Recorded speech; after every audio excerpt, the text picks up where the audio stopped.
Muawiyah bin Al-Hakam As-Sulami radhiyallahu an, bahwasanya beliau punya pengalaman ketika sholat berjamaah dengan baginda Nabi, tiba-tiba ada seorang dari kaum ini ikut sholat atau tidak ini? Bayangkannya ini. Coba saya buka. Ayo coba ada sambil ayo kita muzakarah.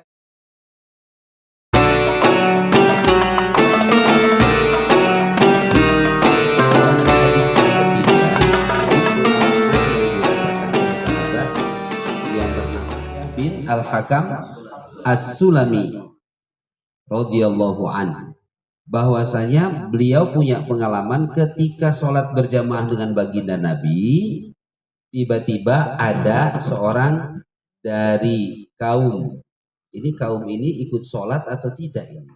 Nah, ya kan ini di dalam jamaah sholat atau tidak kan ini kan bisa jadi tidak ini ya. Ada seorang yang bersin ya, maka dalam fakultu yarhamukallah, saya kira ini ya ucapan langsung spontanitas refleks dalam sholat karena ini Nabi faida atosa fashammithu ya, fahamidallah fashammithu ya. Nah maka mengucapkan yarhamukallah, faromanil qaum bi absarihim, ternyata ketika itu respon dari kaum ini malah memplototin gitu ya. Kaum ini nggak sholat kali ya? Hah? Yang kan ini. Coba saya buka. Ayo coba ada sambil ayo kita muzakarah. Kan posisinya pasti di depan, ya. Masa di belakang. Hah? Kan gini. Ini baina ana usolli ma'ruf atau mau sholat ya? Tadi ya, baina itu dalam keadaan sholat atau pra sholat? Baina, menjelang. Iya, akan. Iya. Baina ana usolli ma'ruf. Nah ini coba kita konteksnya bagaimana, membayangkan ada jamaah ya, Rasul menjadi imam, ada sahabat, kemudian Muawiyah bin Hakam mendengar seorang bersin. Nah, yang bersin ini apakah dalam jamaah sholat atau tidak gitu ya? Karena ketika merespon ketika bersin yarhamukallah, tiba-tiba dan ini bukan satu loh, faromani al qaumu berarti banyak pada melototin ya. Bisa jadi seperti kita dulu awal-awal di Jombang ya, kita sholat itu kan orang-orang pada belum ini pada nonton gitu kan. Nah coba.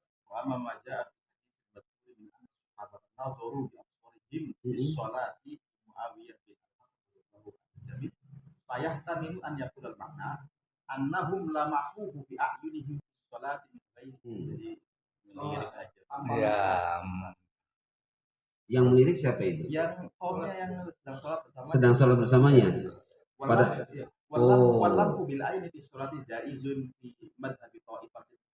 melirik itu boleh.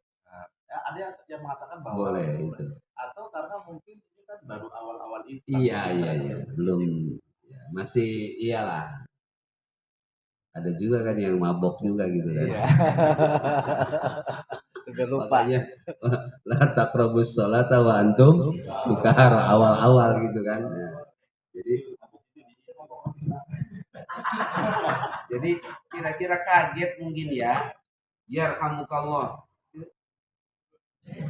Pada gini gitu ya. Iya. Gitu kan, bacaan baru kan jadinya. Ya kira-kira gitu. Jadi si sahabat Muawiyah itu nggak enak gitu kan, karena menjadi pusat pusat latihan ya. Ada lagi wayah tabilu an yakunal murad annahum iltafatu bi aqlihim haqiqatan lakinnahu iltifatun li hajati ya, bahwa al inkar araman takallama fi shalat. Jadi iltifatnya itu iltifat yang untuk maksudnya jangan ngomong dong. Sama seperti kita kalau misalnya Yunifon mengucapkan subhanallah itu kan ngomong, tapi kalamnya kan kalam aja tasbih. Kalau sekarang biasanya Boleh.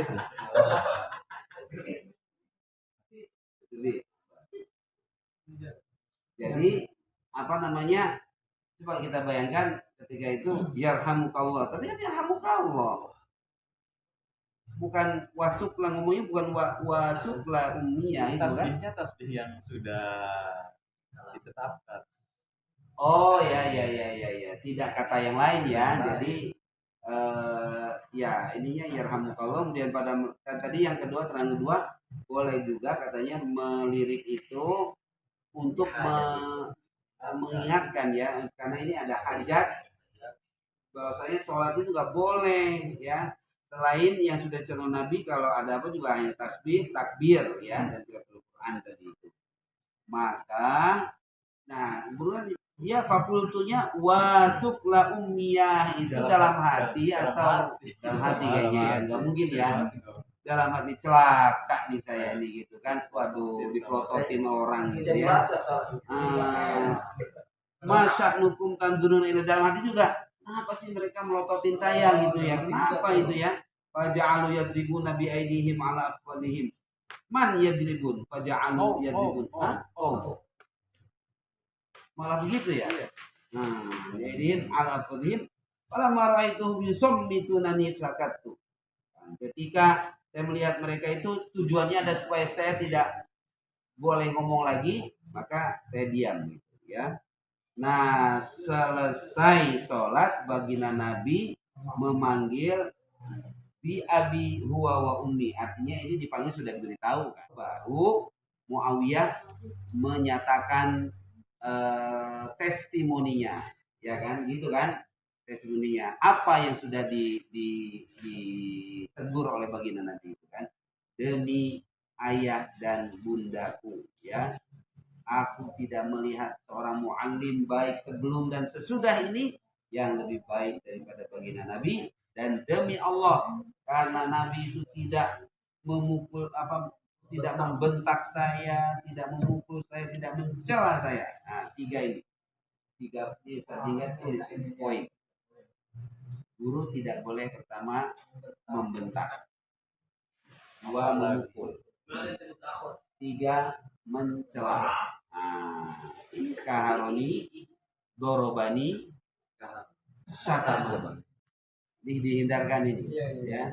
Tidak ada membentak. Kenapa membentak? Karena akan menciutkan. Orang diciut jadi penakut. Kalau dibentak, ciut. Dipukul akan menjadi bekas di apa, memorinya trauma ya. Kemudian di syatam, dicela menjadi minder ya. Luar biasa ini. Jadi ini pointer-pointernya nih ya kan, ini kita ketemu ya. Pertama, jadi yang harus dihindarkan, guru tidak boleh mukul, membentak. Yang kedua memukul, dan dia mencela. Qala inna hadhihi sholata la yasluhu fiha syai'un min kalamin nas. Siapa yang berkata ini? Nabi ya. Salat itu tidak boleh disertai di dalamnya satu pun, sedikit pun perkataan manusia ya. Karena sholat itu isinya tasbih dan qiraatul Quran. Tapi penyampaian Nabi itu begitu lembutnya ya, tidak marah, tidak memukul, tidak tidak seperti sahabat yang memelototin gitu kan. Nah, iya loh Nabi di depan. Enggak lah. Oh enggak, bisa aja ya nabinya gini. Setelahnya. Oh, bisa aja Nabi begini gitu kan. Bisa aja. Tapi Nabi lurus aja. Yang begini kan para sahabat yang lain kan. Nah, kira-kira begitu. Nabi enggak gitu ya. Ya, luar biasa. Berarti integritas yang ketiga tadi itu apa tadi enggak? Meninggalkan 3 hal. Ya. Betul. Ada poin di 3 tuh fakta integritas menurut hadis Nabi ya. Yang satu apa itu? Hadis pertama apa? Ininya menegaskan bahwasanya komitmen untuk menjadi guru, berkomitmen menjadi guru ya. dengan tugas dan kewajibannya. Yang kedua, akan menjadi guru yang memudahkan, ya, yassiran. Yang ketiga, guru yang menghindari tindakan tidak terpuji, membentak, memukul, dan mencela. Allahu Akbar. Bagaimana kalau pointer ini kita jadikan ini? Iya. Iya, begitu ya. Betul ya. Alhamdulillah.